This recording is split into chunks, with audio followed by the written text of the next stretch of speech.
भाइयों बहनों नमस्कार। मैं अनिल शुक्लवारसी, पूर्व सांसद, अपने YouTube चैनल जनयात्रा टीवी में आप सबका स्वागत करता हूं। साथियों, आज हम बात करेंगे जनसंख्या नियंत्रण के बारे में। साथियों, भारत की सभी समस्याओं का एक हल जनसंख्या नियंत्रण है, जिस पर विपक्ष उदासीन है। भारत में विश्व का लगभग 2.4% भूभाग है और मात्र 4% जल है, जहां विश्व की लगभग 18% आबादी रहती है। दुनिया 8 अरब जनसंख्या को पार कर चुका है और इसमें सबसे ज्यादा योगदान भारत का है। निश्चित तौर से यह चिंता का विषय है। भारत नौजवानों का देश है, मगर एक विशाल युवा आबादी हाथों में आवेदन लिए सरकारों के दरवाजे खटखटा रही है।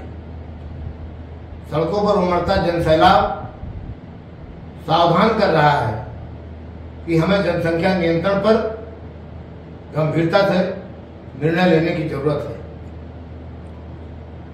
वित्त मंत्री श्रीमती निर्मला सीतारमण ने इस साल के अंतरिम बजट में तेजी से बढ़ रही जनसंख्या और जनसांख्यिकीय परिवर्तनों से उत्पन्न हो रही समस्याओं को लेकर एक हाई पावर कमेटी गठन का प्रावधान किया है। यह कार्रवाई देश भर से उठ रही जनसंख्या नियंत्रण मांग का ही परिणाम है। जनसंख्या नियंत्रण के लिए कानून बनाने के पहले सभी समुदायों के अलग अलग व्यक्तिगत कानूनों को समाप्त कर समान नागरिक संहिता लागू करनी होगी। वर्ष 2022 में समान नागरिक संहिता लागू करने के लिए एक विशेषज्ञ समिति का गठन कर उत्तराखंड के मुख्यमंत्री श्री पुष्कर सिंह धामी ने इसकी शुरुआत भी कर दी है। माननीय मोदी जी के इस तीसरे कार्यकाल में पूरे देश के लिए समान नागरिक संहिता व जनसंख्या नियंत्रण कानून बनना अति आवश्यक है,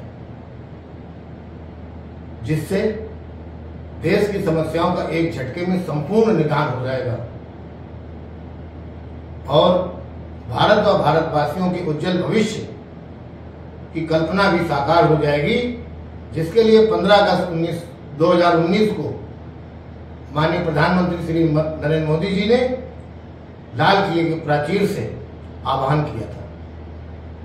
हम इस तथ्य से इनकार नहीं कर सकते हैं कि विश्व में सर्वप्रथम परिवार नियोजन की पहल करने वाला देश भारत ही था। वही भारत आज सर्वाधिक आबादी वाला देश बन गया है। इसलिए इस विषय को राजनीतिक व्यवस्थाओं से ऊपर उठकर सभी राजनीतिक दलों को राष्ट्रीय हितों के दृष्टिकोण से देखना होगा। माननीय प्रधानमंत्री जी ने कई बार कहा है कि अपने संसाधनों के अनुसार ही घर में बच्चों की संख्या होनी चाहिए और यही बात देश पर भी लागू होती है। भारत में विस्थापन, बेरोजगारी, प्रदूषण, अशिक्षा आदि जैसी तमाम समस्याओं का मुख्य कारण देश के संसाधनों के अनुसार जनसंख्या का न होना ही है।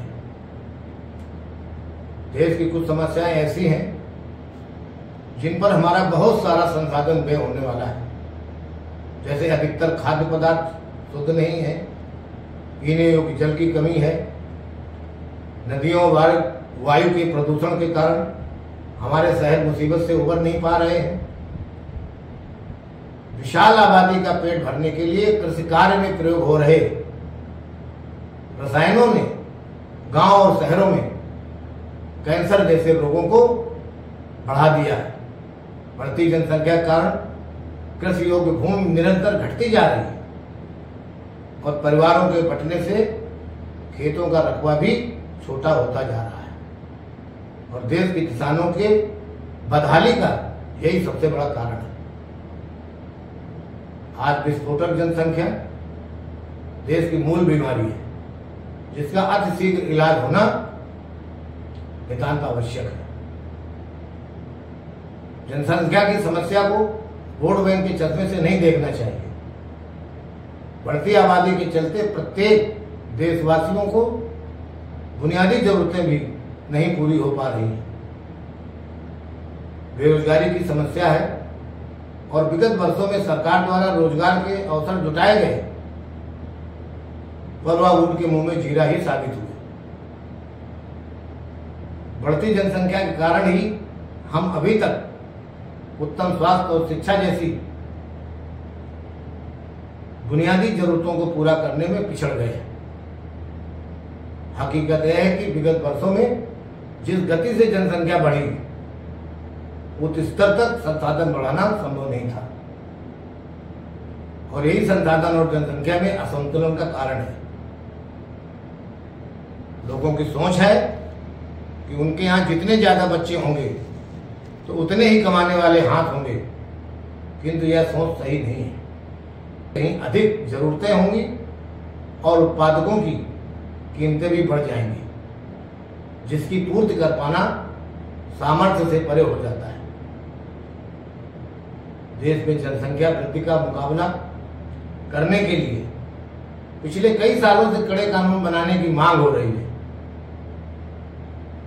चीन में 1980 में केवल एक बच्चा पैदा करने की अनुमति थी, जिसका उल्लंघन करने पर